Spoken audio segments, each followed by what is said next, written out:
好多人叫我做賭王，甚至覺得我有一套咩贏錢嘅秘笈。其實我想話俾你聽，我呢一世人最唔中意就係個刀字，亦都從來唔會去刀錢。喺出面啲人眼入面，我經營刀場，每日見到金山銀山，應該係最識得博彩嘅人。但係我心入面明白，真正贏錢嘅人，從來唔係靠手氣，更加唔係靠天意。你要明白，喺呢個花花世界打滾，每分每秒其實都係一場博弈呢。你揀邊份工，揀邊個做你另一半，甚至今日下去邊度飲茶，本質上都係一種面對唔確定性嘅決策方式。我睇咗幾十年，有發覺呢個世上最唔識讀嘅人，反而係嗰啲成日將運氣掛喺嘴邊嘅人。佢哋以為呢個世界有橫財，以為只要夠搏就得。其實真正嘅智慧係點樣呢？喺一個唔穩定嘅局入面，算清楚贏面，做到算贏不算輸。你要知道，好多人一提到東佬，入面就係嗰啲昏暗嘅房仔，一班人通宵達旦，輸到紅晒眼都唔肯起身。呢種唔係賭，呢種係送死。老祖宗留低落嚟嘅嘢，其實一早講穿咗，萬物皆因不賭而衰。呢度講嘅不賭係指你唔肯去做選擇，唔肯去面對風險。一棵樹如果不顧一切往有光嘅方向伸，佢就會俾旁邊嘅樹遮死咗。有呢個人呢，如果肯去主動博弈，佢最後只會俾時代抱低。但係博弈唔係盲目衝撞，真正嘅大玩家喺佢未落場之前，已經喺腦入面算過無數次，佢會清楚邊度係贏面，邊度係陷阱，有最壞嘅情況，自己承唔承擔到，就好似我做生意咁。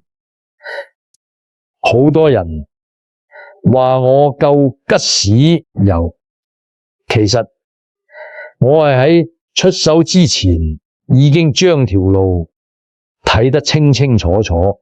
你如果唔理3、7、20，一衝入去，嗰啲叫魯莽，唔係博弈。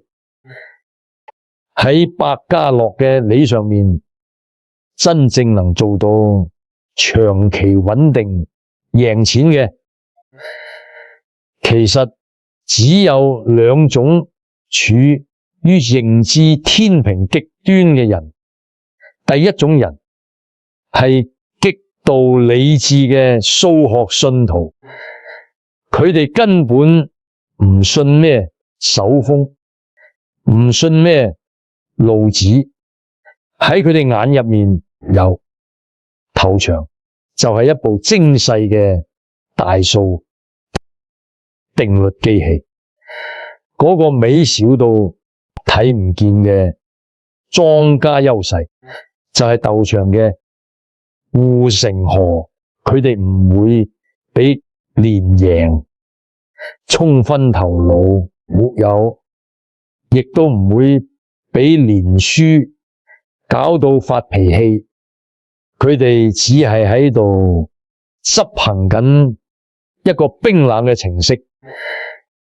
佢哋明白每一局都係獨立事件，之前開咗100個莊，有唔代表下一局開閒嘅機會會大咗。呢種人將博弈睇成一種枯燥嘅套利工作，佢哋贏錢唔係靠贏，係靠唔出錯。而第二種人就係人性嘅觀察者，佢哋靠嘅係一種磨練咗無數次嘅直覺。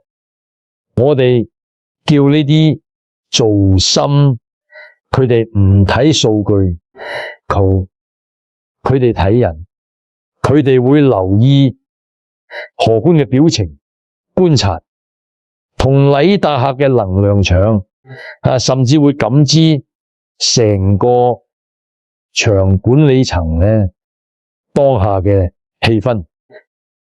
呢種直覺唔係九唔搭八嘅胡思亂想，而係一種野獸般嘅生存本能。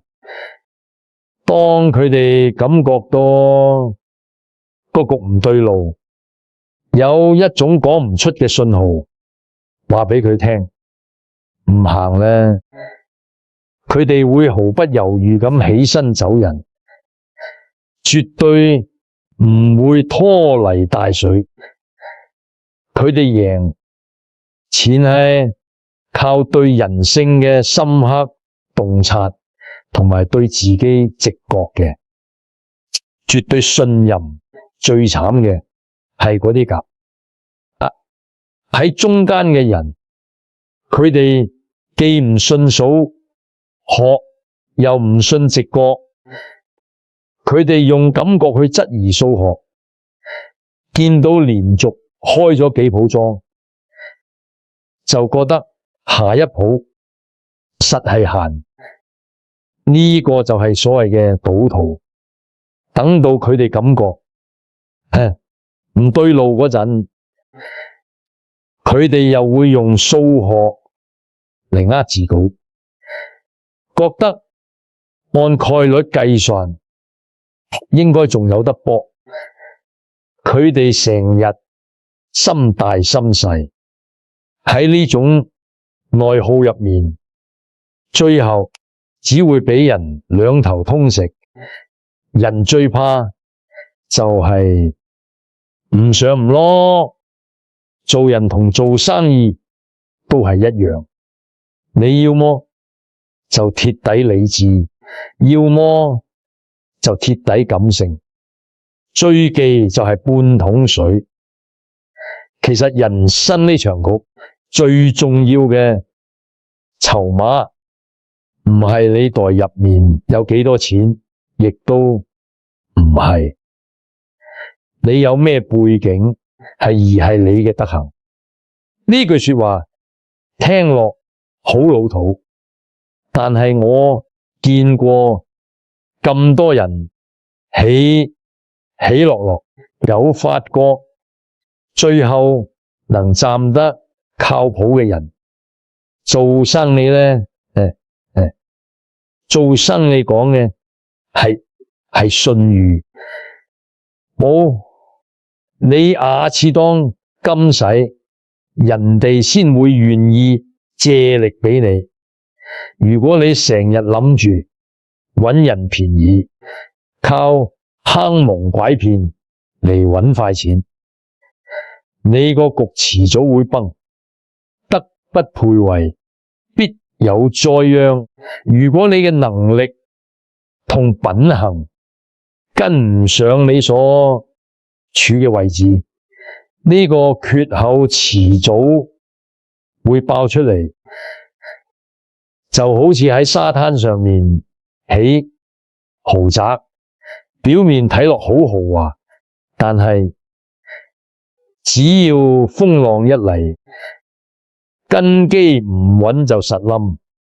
你要學識克己，呢個先係最高級嘅學問。人生最大嘅對手，從來唔係人哋，而係你腦入面嗰個想偷懶、想行捷徑嘅自己。你要識得識己，有知道自己有幾斤幾兩，知道自己嘅優勢喺邊。好多人一世都喺度補緊自己個短板，其實咁樣好笨喎。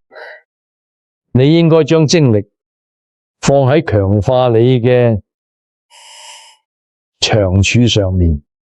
人嘅精力係有限嘅，將時間花喺最有回報嘅地方，呢個先係聰明人嘅做法。再者，你要從己，亦即係要睇得起自己。好多人嘅價值觀係俾周圍嘅人塑造嘅，人哋話你唔得，你就真係覺得自己唔得，咁樣你仲點樣落場博弈？你要有自己嘅判斷，喺認清不足嘅同時，仲要相信自己值得被認真對待。仲有一樣嘢好關鍵，就係要識得算大咗，唔好只係睇眼前嗰少少甜頭。有好多人跳槽，見到加多幾千蚊人工就即刻跳，完全唔考慮新公司嘅文化平台同埋長遠發展。呢啲就係唔識算草。算職有兩個維度，一個係空間，你要睇得全面，考慮埋名聲、人脈同精力成本。另一個係時間，你要諗下呢件事擺喺3年後、10年後仲係咪啱嘅？如果你只係睇眼前，就好似蒙眼騎馬，雖然你仲跑緊，但係你根本唔知前面係唔係彈崖。講到尾，你要明白乜嘢叫做沉沒成本。好多人輸咗錢唔肯走，係因為覺得之前投入咗咁多唔回本，就唔甘心。感情又好，生意又好，如果你一直背住呢啲已經發生咗改唔到嘅現實去行路，你只會越行越攰。往前面走嘅真正嘅含義係要學識放下，輸咗就係輸咗，嗰啲錢已經變成咗過眼雲煙。如果你仲喺度傲，你只會連埋你嘅未來都一齊排埋入去。天亮咗，唔係因為你坐喺度等返嚟，係因為你肯站起身，往有光嘅方向行出去。做人一定要有定力，唔好輕易俾情緒帶走。當你處於極度興奮或者極度好怒嘅狀態，你嘅智商會跌到負數。嗰個時候做嘅決定10個有9個都係錯嘅。你要學識俾自己一個冷靜期，唔好急住去回應，等情緒平復咗，你再睇返件事，你會發現真相其實好清晰。拜神唔係膽小，而係你對規律、對他人有敬畏之心。你永遠要留一個位俾啲你唔知嘅嘢，唔好以為自己掌握咗全世界真正嘅出手嗰陣，比邊個都果斷，係因為佢出手之前已經將所有能出錯嘅地方都諗過一遍。人生其實就係一場修行，你喺牌喺上面見到嘅眾生相，其實就係社會嘅縮影。你想贏，你就要先令自己變成一個配得上贏嘅人。你要有鋼鐵般嘅執行力，要有看透人性嘅洞察力，仲要有一顆平常心。贏咗唔好意淫，輸咗唔好崩潰。你要記住，人係環境嘅產物，多啲同嗰啲正能量、有智慧嘅人埋堆，你嘅磁場先會越嚟越乾淨。如果你身邊全部都係嗰啲怨天尤人，只係想搵快錢嘅人，你最後都只會變成佢哋嗰份。我呢一世人見過無數人喺刀場入面發財，亦都見過更多人喺裏面傾家蕩產。其實真正贏走錢嘅人，木有呢，佢哋帶走嘅唔係錢，而係對規律嘅掌握。你要做你自己嘅貴人，學識自己，幫自己鬆窮，遠離自己以前做過嘅蠢事，承認自己只不過係一個普通人。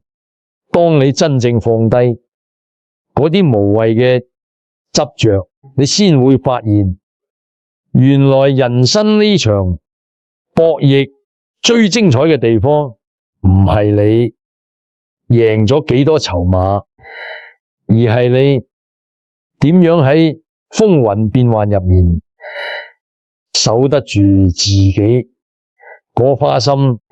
人生最怕就係心大心細，諗住又要咁又要咁，你要麼就做一個鐵頭鐵尾嘅機器人，只講規律；你要麼就做一隻敏嘅野獸，只聽直覺。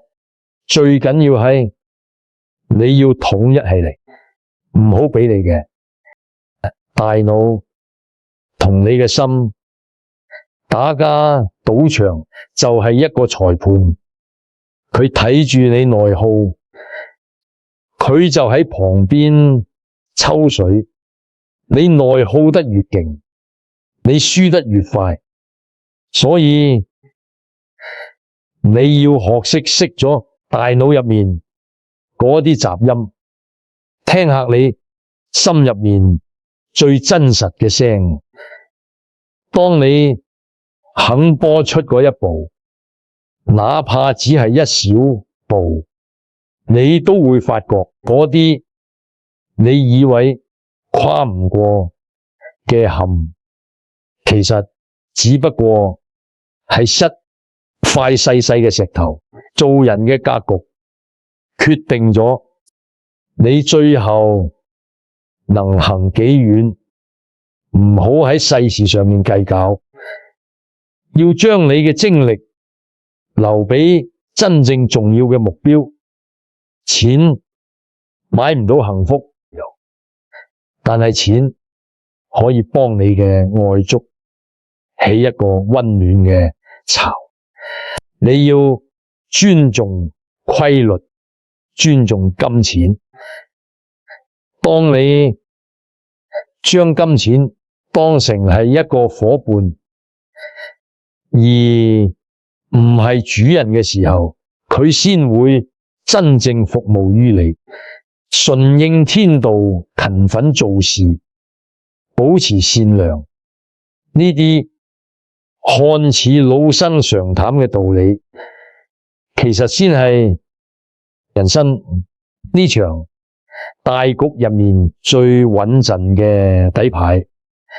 你只要每日進步少少，10年落嚟，嗰種複利效應會驚人到你唔信。